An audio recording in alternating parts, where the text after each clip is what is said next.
कर सकता है तो मैं क्यों नहीं? क्या है ऐसा जो मुझे नहीं? अगर कोई कर सकता है तो मैं क्यों नहीं? क्या है ऐसा जो मुझे नहीं?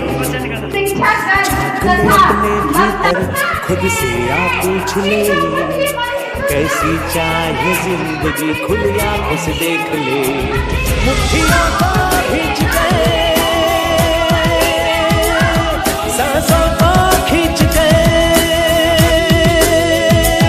मुट्ठियों को खींच के, सांसों को खींच के, सबसे टकराने को, शिखर पर जाने को मैं तैयार हूँ, मैं तैयार हूँ, मैं तैयार हूँ, मैं तैयार हूँ।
माय डियर स्टूडेंट्स, मैंने अपनी नज़रों से देखा है, मेरा ये मानना भी है कि कोई अगर बहुत अच्छा किया, बहुत आगे गया, उस मुकाम तक पहुंच गया, जरूर है क्या उसने प्रैक्टिस करा होगा। प्रैक्टिस के बिना कोई उस मुकाम तक नहीं पहुंच सकता है। अच्छा, सबसे अच्छा करने के लिए प्रैक्टिस चाहिए किसी भी क्षेत्र में। कोई गायक बना हो, कोई फिल्मी दुनिया में हो, कोई पढ़ाई की दुनिया में हो, अगर उसने उस मुकाम तक पहुंचा है तो उसने प्रैक्टिस जरूर की है, तभी वहां तक पहुंचा है। कोई कहता है कि सर एग्जाम से आने के बाद तुरंत बोलता है सर मेरा 90+ मार्क्स आने वाला है, और आ जाता है 50 से भी नीचे। उसने प्रैक्टिस नहीं करी होगी, एग्जाम के टाइम में उसने प्रैक्टिस नहीं किया होगा। वो टैलेंट था, जानता था कि सारा क्वेश्चन मेरा बन जाएगा, लेकिन एग्जाम में जाने के बाद उसे कंफ्यूज हो गया। वो क्यों कंफ्यूज हुआ? क्योंकि वो उसने प्रैक्टिस नहीं किया। अगर प्रैक्टिस करता तो रिजल्ट जरूर बनता।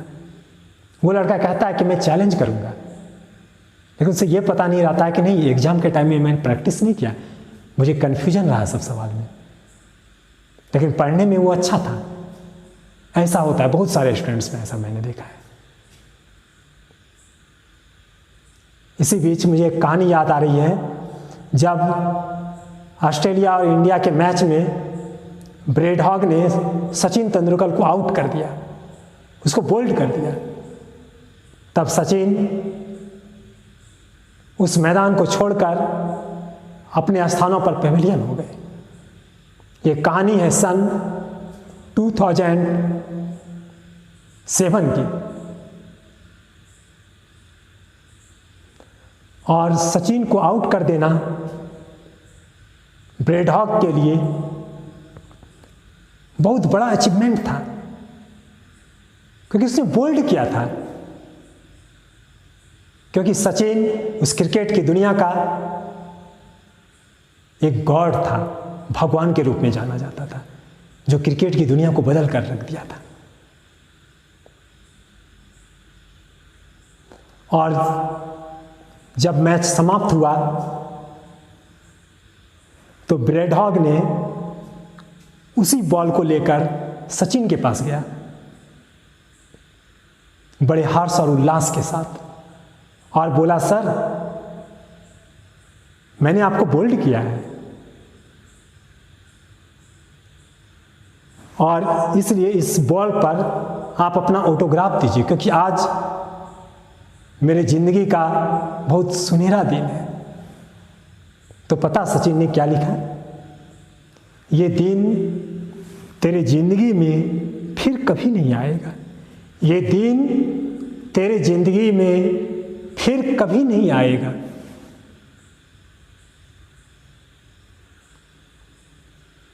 और ऐसा लिखने से उसका माइंड का तार छोड़ दिया। और आपकी जानकारी के लिए बता देना चाहूंगा कि उसके बाद कितने मैच हुए, T20 हुए, ना जाने कितने IPL हुए, लेकिन एक भी विकेट सचिन का नहीं ले पाया। क्या सचिन जब लौटा होगा घर उस सेंटेंस को लिखने के बाद, तो वो क्या घर पे जाके बियर पी रहा होगा? क्या वो सैंडविच और डोसा खा रहा होगा? क्या वो मलाई खा रहा होगा? क्या वो मस्ती कर रहा होगा? हाँ, एक के साथ मस्ती कर रहा होगा, एक के साथ पागल हो गया होगा, एक जिद ठान लिया होगा। वही एक सेंटेंस, क्या कॉन्फिडेंस रहा होगा यार उस सेंटेंस को लिखने के बाद उसके अंदर, कि उसको उसके लायक बनना है, उसको प्रूव कर देना है। उस सेंटेंस को लिखने के बाद उसने कितनी प्रैक्टिस करी होगी, खुद को जला दिया होगा। एक बात आपको कह देना चाहेंगे, अगर सूरज आपको उठाता है ना,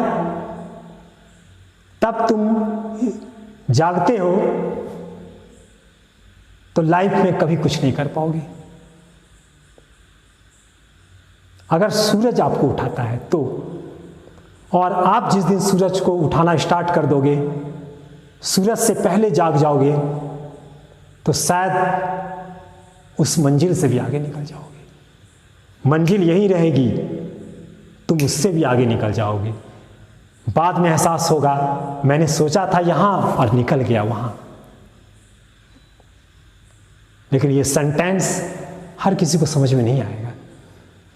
जो इंसान जाग चुका है उसी को समझ में आएगा। ऐसे जागे हुए इंसान या तो सर्वपल्ली राधा कृष्णन हो सकते हैं, या स्वामी विवेकानंद जैसे देश प्रेमी, या तो न्यूटन हो सकते हैं, या आइंस्टीन, जिन्होंने दुनिया को एक नया टेक्नोलॉजी दिया, या तो वीर कुंवर सिंह हो सकते हैं, या भगत सिंह, जिन्होंने अपने देश के लिए अपने आप को न्यौछावर कर दिया। 160 है ये लिखा हुआ इतना ले। है और किसी ने हिम्मत बनाने का?